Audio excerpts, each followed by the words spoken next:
Hello, it's Stephanie from S&Co Beauty Group. So today we're going to learn how to cover up sunspots. So my lovely model here is okay with her sunspots, but for the daily use, but she wants to be able to cover them up for special occasions and photo shoots just to feel a little extra pretty, you know.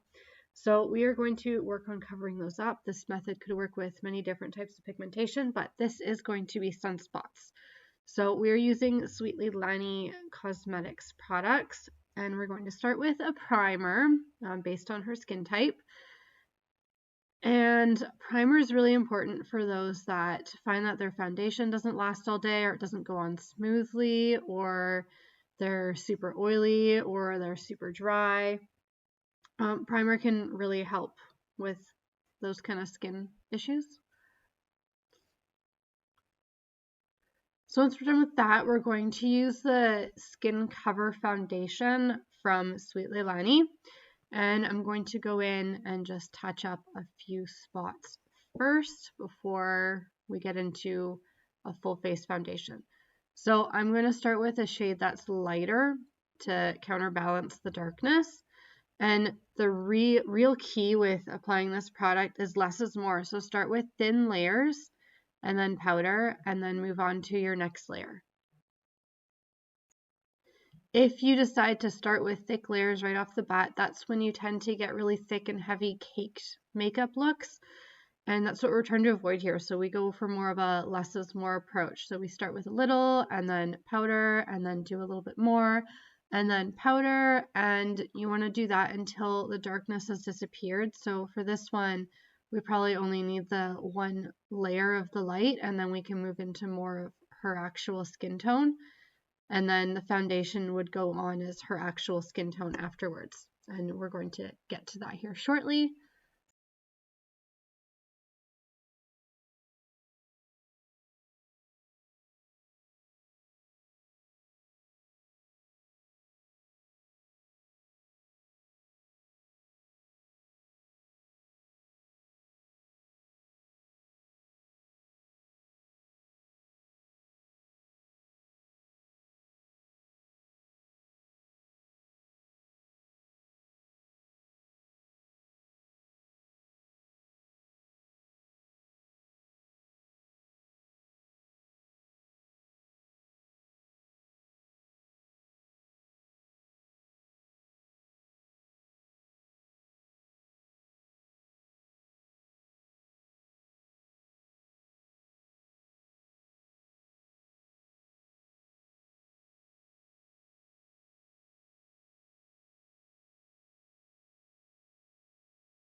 So now we're going to head into doing foundation all over the face. So this is the liquid foundation from Sweet Leilani Cosmetics. And so we're going to go in with a light layer all over to blend everything out so that it all blends in with the coverage that we did. And you can see that it doesn't look heavy or cakey, which is really important. That's where we're doing the less is more kind of approach here. So I'm going to go all over in a light layer, and then I can go over other areas that I need to. And I'm using a buffer style brush. I find that these brushes work really well for applying this foundation, and most foundations actually. This is the one that I use in my Pro Kit, and I find that it leaves it very flawless. There's no streaks with it. And Sweet Leilani has a smaller brush that's perfect for your makeup bag, and it's the one that I use personally every day. So once we've got all of that, and make sure it blends down the neck a little bit. And then I'm going to go in a little bit under the eye area and just tweak some concealer spots around with the Skin Cover Foundation. I like to use the Skin Cover Foundation as more of a concealer because it is thicker. It is a full coverage, and I personally find that it's just a little too thick for full face wear. So I like to mix between the two foundations to give it more of a light feel. The liquid foundation she has leaves it's like a prime to powder. So it leaves a powdery airbrush kind of finish, but it's not super powdery either. If you do find that your skin is more on the dry side, I would definitely recommend a good moisturizer underneath it first. And so I'm just going to finish up here, and then we're going to get it all powdered and set.